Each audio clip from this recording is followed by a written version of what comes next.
GMOs? How are they useful? GMOs are useful because they allow for a greater agricultural yield to feed a growing population.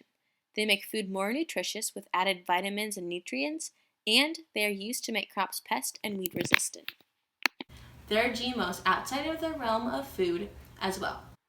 This includes insulin, vaccines, and cotton.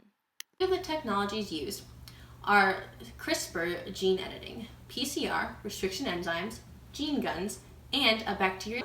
Are there any concerns about genetically modified organisms? Yes. Right now, the main concern about GMOs are their effects on human health, the environment, and the economy. Because GMOs have not been around for a very long period of time, most of their long-term effects are unknown. Since none of the effects of GMOs are for sure, many people are concerned that GMOs are able to cause diseases and maybe even cancer. There is also belief that GMOs have been partially responsible for the increase in allergies. People are also nervous about the environmental effects. Farmers especially are worried about cross-pollination. Lastly, GMO crop seeds are very expensive and hard for farmers in third world countries to afford. This could increase the gap between the rich and the poor. That sounds scary. Are there any precautions being taken for these genetically modified organisms? Any regulations? Yes, there are actually quite a few. The Environmental Risk Assessment, ERA, focuses on the impact of a new genetically modified plant in the environment. The ERA also uses a formal test called problem formulation to evaluate the risk of the GMO. To see the long-term effects of the GMO, feeding tests with chickens are performed. Wow, what kind of impact are GMOs having on humans? They are very important for feeding the world's large population. Many argue that there wouldn't be enough food in the world without genetically modified crops. However, there are many moral and ethical issues with GMOs. A lot of GMO research is biased either for or against GMOs, which forms many diverse opinions. In the future, we will see RNA interference, gene drive technology, and the ability to select traits of a baby.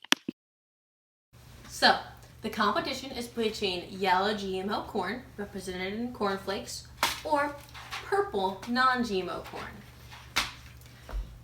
The yellow is a genetically modified organism found commonly in all local grocery stores.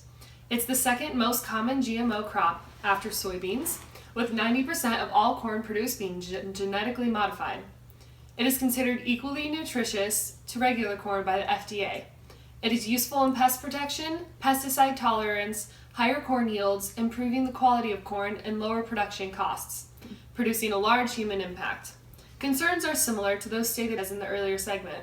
The future of GMO corn is not certain, but it appears that the industry is in no means ready to slow down. Centeva purple corn is stated as nature's healthiest, highest antioxidant corn. It is one of the few types of corn produced that is not genetically modified. Along with being non-GMO, it is also gluten-free, organic, and whole grain. It has pretty low availability and can only be found in a few select stores and websites. Because of this, Centeva purple corn is quite expensive. Now we are going to have a taste test and let you know what we both think.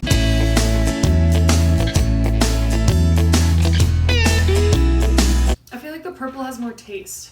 I agree. Now, so that you have more opinions than just ours, we have gone around and interviewed the public. Here are a few highlights. What is a GMO and what does it stand for? I have no idea. Do you know what a GMO is and what it stands for? A genetically modified organism. Wow, more educated than others. Are you kidding? GMO, and what does it stand for? Oh, I know what that is. I just didn't know what it was called. Okay. Like they do that to chickens.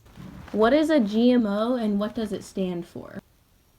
I think it's genetically modified organic, right? Do you avoid GMOs in your diet? Why or why not? No. GMOs are not harmful. The studies about GMOs being harmful are a bunch of bogus. Would you prefer to eat regular GMO corn or purple corn that's non-GMO? Or do you have a preference? I'll be honest with you. I like white corn, but honestly, I've never had the purple corn, and I would really like to try it. Displayed here are the results of whether people we interviewed think GMOs are good or bad. As you can see, the results vary. Most people are not bothered by GMOs, few are against them, and many people are not very knowledgeable on the subject. It's your turn. Give us your feedback on what you think. Tune in next week to see our winner.